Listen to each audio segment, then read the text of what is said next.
அவரது புத்தகத்தின் பெயர் தி ஹிஸ்டரி ஆஃப் பெர்ஷியா, பாரசீகத்தின் வரலாறு.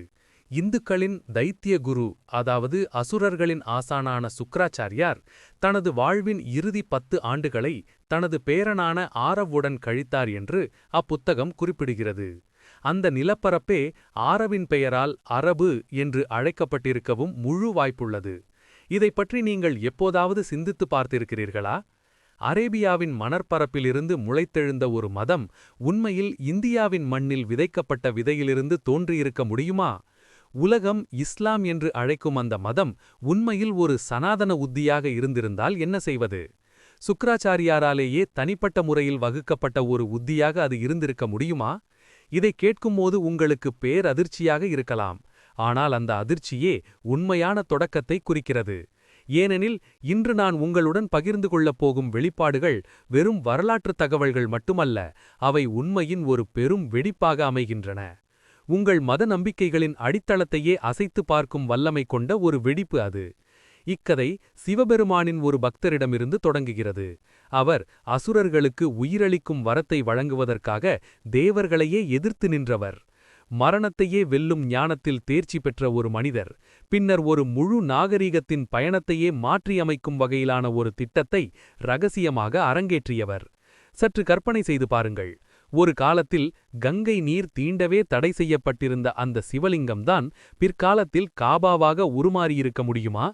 786 என்ற எண் உண்மையில் ஓம் என்ற புனித மந்திரத்தின் ஒரு கண்ணாடி பிம்பமாக, தலைகீழ் வடிவமாக இருக்க முடியுமா? மேலும் இஸ்லாத்தில் புனிதமாக கருதப்படும் நாளான சுக்கிரவார் உண்மையில் சுக்ராச்சாரியாருக்காகவே அர்ப்பணிக்கப்பட்ட நாளாக இருக்க முடியுமா? ஒவ்வொரு கேள்வியும் ஒரு நுழைவாயிலாக அமைகிறது. ஒவ்வொரு பதிலும் ஒரு புதிய விழிப்புணர்வை ஏற்படுத்துகிறது. எனவே நான் உங்களுக்கு ஒரு வாக்குறுதி அளிக்கிறேன். நீங்கள் இந்த காணொளியை முழுமையாக இறுதி வரை கண்டளித்தால் மதம், வரலாறு மற்றும் புராணங்களை இனி ஒருபோதும் அதே கண்ணோட்டத்தில் பார்க்க மாட்டீர்கள். ஏனெனில் இது வெறும் ஒரு கதை மட்டுமல்ல, ஆயிரக்கணக்கான ஆண்டுகளாக மறைந்திருந்த ஒரு இரகசிய திட்டத்தின் திரைவிலகலாகும் இது. இப்போது ஒரு கேள்வி எஞ்சுகிறது. இந்த மர்மத்தை எதிர்கொள்ள நீங்கள் தயாராக இருக்கிறீர்களா?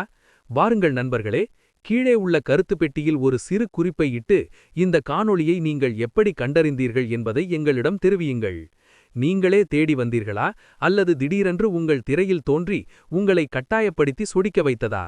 எங்கள் சனாதன தர்மத்தின் உண்மையை நேரடியாக உங்களிடம் கொண்டு சேர்ப்பதில் யூடியூப் எவ்வாறு உதவுகிறது என்பதை அறிய நாங்கள் மிகவும் ஆவலாக உள்ளோம்.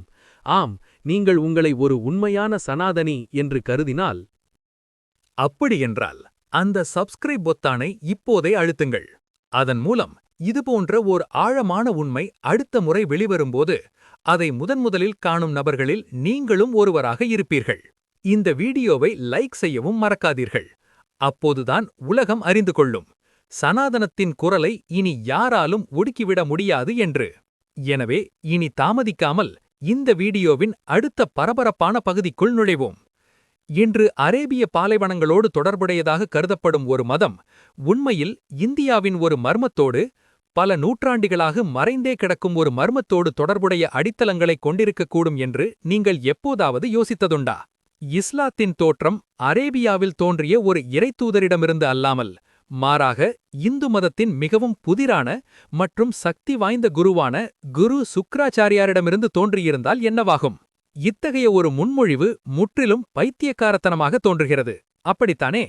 ஆயினும் வரலாறுக்கும் புராணங்களுக்கும் இடையிலான எல்லை சில நேரங்களில் மிகவும் மங்கலாகிவிடுகிறது.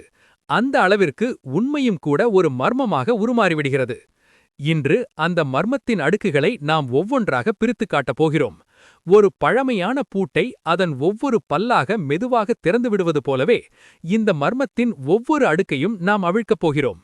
ராட்சசர்களின், அதாவது அசுரர்களின் குரு என்று அறியப்படும் அந்த பிரபலம் பற்றி உங்களுக்கு தெரியுமா? இறந்தவர்களை உயிர்ப்பிக்கும் ஆற்றலையும் அறிவையும் கொண்டிருந்த அவர் தனது சீடர்களுக்காக ஒரு திட்டத்தை வகுத்திருந்தார். அது வெறும் ஒரு மதத்தை மட்டுமல்ல, ஒரு முழு நாகரிகத்தையே வடிவமைக்கும் வல்லமை கொண்டது. அந்த திட்டத்தின் முழுமையான வெளிப்பாடுதான் இன்று இஸ்லாம் எனும் வடிவில் நம் கண்முன்னே நிற்கிறது என்று நான் உங்களிடம் கூறினால் அதை நீங்கள் நம்புவீர்களா? இதற்கான விடை அவ்வளவு எளிமையானது அல்ல. ஆயினும் இந்த கேள்வியை எழுப்புவது மிகவும் அவசியமாகிறது. மக்காவின் மையப்பகுதியில் ஏன் ஒரு கருப்புக்கல் வீற்றிருக்கிறது? லட்சக்கணக்கான மக்கள் எதை சுற்றி வலம் வருகிறார்களோ அந்த கல் ஏன் அங்கே இருக்கிறது? இஸ்லாத்தின் புனித எண்ணான 786 என்பதை ஒரு கண்ணாடியில் வைத்து பார்க்கும்போது அது ஏன் வேத மந்திரமான ஓம் என்பதைப் போலவே காட்சியளிக்கிறது? இஸ்லாமிய கொடியை ஏன் பிறைநிலா அலங்கரிக்கிறது? சிவபெருமானின் நெற்றியில் வீற்றிருக்கும் அதே பிறைநிலாதானே இதுவும். இவை வெறும் தற்செயல் நிகழ்வுகளா அல்லது ஓர் ஆழமான திட்டத்தின் கூறுகளா? முஸ்லிம்கள் மிகவும் புனிதமானதாக கருதும் வெள்ளிக்கிழமை சுக்கிராச்சாரியாருடன் உள்ளார்ந்த முறையில் பிணைக்கப்பட்டுள்ளது என்பதை நீங்கள் எப்போதாவது கவனித்தீர்களா? சமஸ்கிருதத்தில் சுக்ரா என்ற சொல் சுக்கிராச்சாரியாரையே குறிக்கும் ஒரு பர்யாய சொல்லாக திகழ்கிறது. இது வெறும் மொழியியல் தற்செயலா அல்லது இதில் ஏதேனும் மறைமுக அறிகுறி உள்ளதா? நமது மத நம்பிக்கைகளின் அடித்தளங்களையே கேள்விக்குள்ளாக்குவது ஒருபோதும் எளிதான காரியம் அல்ல. ஆயினும் வரலாறு என்பது கோவில்களுக்கும் மசூதிகளுக்கும் உள்ளே இருக்கும் சுவர்களுக்குள் மட்டுமே முடங்கிக் கிடப்பதில்லை. அது வரிகளுக்கு இடையில் மறைந்திருக்கிறது.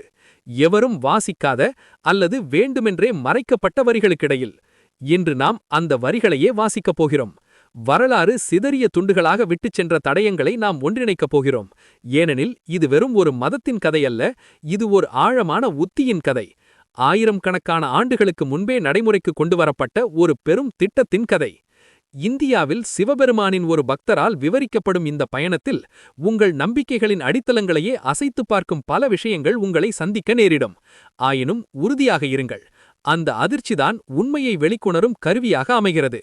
நீங்கள் தயாரா? சுக்கிராச்சாரியார் என்ற பெயரை நாம் கேட்கும் எல்லா பொழுதும் நம் மனதில் ஒரு குறிப்பிட்ட பிம்பம் உருவாகிறது. அவர் ஒரு துறவி, ஒரு குரு, அசுரர்களுக்கு வழிகாட்டியாக திகழ்பவர். ஆனால் அவரது அடையாளத்தின் முழு பரிமாணமும் அவ்வளவுதானா? அல்லது அவரை வெறும் அசுரர்களின் ஆசிரியர் என்று முத்திரை குத்துவது அவரது உண்மை பணின் வீச்சை சுருக்கிவிடுவதாக அமையாதா? சுக்கிராச்சாரியார் மகரிஷி பிருகுவின் புதல்வன். அதே பிருகுதான் சத்தியத்தின் தன்மையை சோதிப்பதற்காக மகாவிஷ்ணுவின் மார்பிலேயே தன் பாதத்தை பதிக்க துணிந்தவர். சத்தியத்திற்காக தேவர்களையே கேள்விக்குள்ளாக்க துணிந்த ஒரு பரம்பரையில் சுக்கிராச்சாரியார் பிறந்தார்.